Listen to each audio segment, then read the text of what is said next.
buntag mga ka-historian. Ako'y nakita bitaw ang mga video nga niingon nga ang mga ginikanan muramang nagpaindis-indis og forma. Grabe man pagpagwapa. Hoy, deserve sa mga ginikanan nga magpagwapa panahon sa graduation sa ilahang anak na naman. Grabe ilahang sakripisyo.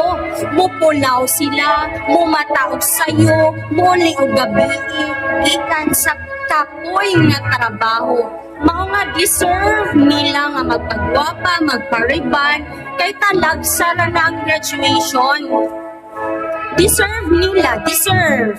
Dili nato na sila angay i-bash.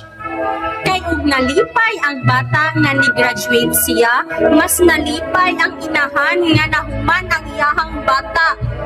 Mas nalipay siya kay worth it ang iyahang pagsakripisyo sa iyahang anak. Mao na nga angay nato silang suportahan, dili nato sila angay i-bash kay mao na ang higayon nga sila pagwapa. Maura nga, good vibes mga ka-historian!